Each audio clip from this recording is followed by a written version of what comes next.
Assalamualaikum warahmatullahi wabarakatuh. Perkenalkan, nama saya Murdia dengan NIM I011812 kelas Hukum B angkatan 2018. Di sini saya akan menjelaskan kembali materi mengenai mata kuliah Hukum Perbankan, yaitu yang pertama, pengertian bank.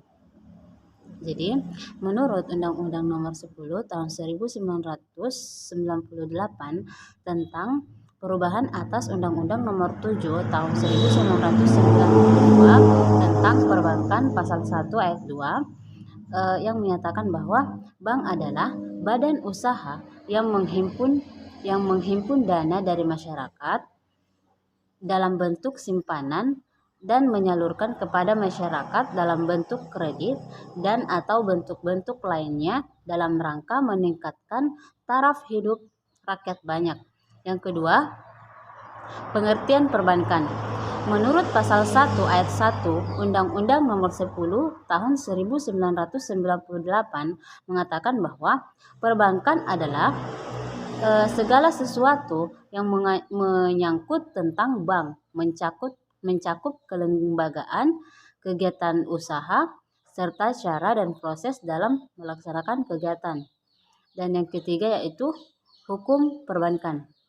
Hukum perbankan adalah sebagai kumpulan peraturan hukum yang mengatur kegiatan lembaga keuangan bank yang meliputi segala aspek dilihat dari segi esensi dan eksistensinya, serta hubungannya dengan bidang kehidupan yang lain. Selanjutnya, adapun pengertian keuangan. Keuangan adalah segala sesuatu yang bertalian dengan uang, seluk-beluk uang, urusan uang, dan keadaan uang.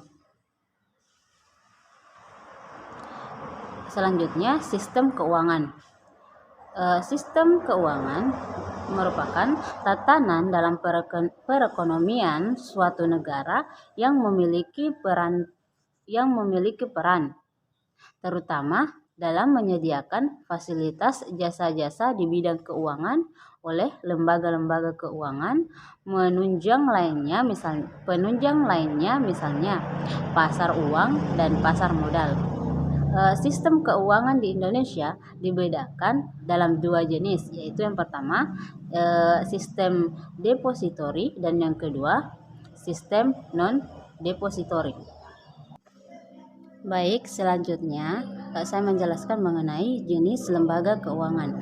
Jenis lembaga keuangan terbagi menjadi dua, yaitu yang pertama lembaga keuangan bank atau depositori.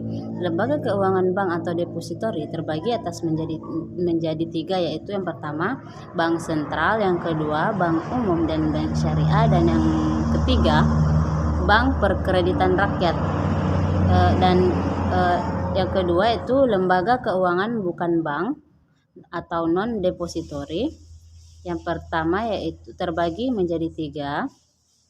Yang pertama yaitu penggadaian, yang kedua pasar modal atau bursa efek, yang ketiga lembaga pembiayaan. Selanjutnya yang saya menjelaskan yaitu peranan lembaga keuangan khususnya perbankan dalam pembangunan. Yang pertama yaitu pengembangan UKM agar kompetitif bersama pelaku lainnya, dan yang kedua menciptakan struktur perbankan domestik yang sehat dan mampu memenuhi kebutuhan masyarakat. Yang ketiga, menciptakan sistem pengaturan dan pengawasan bank yang efektif dan mengacu pada standar internasional. Yang keempat, menciptakan industri perbankan dalam menghadapi risiko. Yang kelima, menciptakan tata kelola good corporation governance yang baik dalam memperkuat kondisi internasional perbankan nasional. Dan yang keenam, mewujudkan infrastruktur yang lengkap untuk mendukung industri perbankan yang sehat. Dan yang terakhir, perlindungan konsumen dalam jasa perbankan. Selanjutnya, saya mau jelaskan juga itu mengenai asas, fungsi, dan tujuan jenis bank, pendirian bank di Indonesia. asasnya yaitu demokrasi ekonomi dengan menggunakan prinsip kehati-hatian. Fungsinya yaitu menghimpun dana dan penyalur dana masyarakat, dan tujuannya yaitu yang pertama pertumbuhan ekonomi, yang kedua menunjang pelaksanaan pembangunan nasional dalam rangka meningkatkan pemerataan, dan yang ketiga stabilitas nasional ke arah peningkatan rakyat banyak. Selanjutnya tujuan dan tugas Bank Indonesia. Tujuan Bank Indonesia yaitu upaya membangun yang bersinambungan untuk mencapai tujuan nasional berdasarkan Pancasila dan Undang-Undang 1945. Maka kebijakan moneter harus dititik beratkan pada upaya untuk memelihara stabilitas nilai rupiah. Tugas Bank Indonesia yaitu independen, bebas dari campur tangan pemerintah dan atau pihak lain, kecuali untuk hal-hal secara tegas diatur dalam undang-undang ini. Selanjutnya, sumber dana bank. Yang pertama yaitu dana dari bank itu sendiri. Dana dari bank itu sendiri berasal dari modal sendiri, yakni setoran dari pemegang sahamnya. Yang kedua, perusahaan dapat pula mengeluarkan saham baru dan menjualnya di pasar modal. Dan yang ketiga, menggunakan saldo laba yang belum dipakai. Dan ada bagian kedua yaitu dana yang berasal dari masyarakat luas. Dana yang berasal dari masyarakat luas terbagi menjadi tiga, yaitu yang pertama simpanan giro, yaitu simpanan pihak ketiga yang penarikannya dapat dilakukan setiap saat dengan menggunakan cek. Yang kedua, deposito, yaitu simpanan pihak ketiga yang penarikannya hanya dapat dilakukan pada waktu tertentu berdasarkan pada perjanjian nasabah. Dan yang ketiga yaitu tabungan simpanan pihak ketiga yang penarikannya hanya dapat dilakukan menurut syarat-syarat tertentu. Bagian C, dana yang bersumber dari Bank Indonesia sebagai bank sentral, yaitu dana yang dikucurkan oleh Bank Indonesia melalui fasilitas kredit kepada bank-bank yang mengalami kesulitan penandan jangka pendek dan jaminan yang berkualitas tinggi. Dan bagian D yaitu dana yang bersumber dari lembaga keuangan baik berbentuk bank maupun non-bank. Dana yang bersumber dari lembaga keuangan baik berbentuk bank maupun non-bank terbagi atas menjadi tiga, yaitu yang pertama memperoleh bank dalam bentuk pinjaman baik dalam jangka panjang maupun jangka pendek sesuai dengan kebutuhan dari bank yang membutuhkan dana tersebut.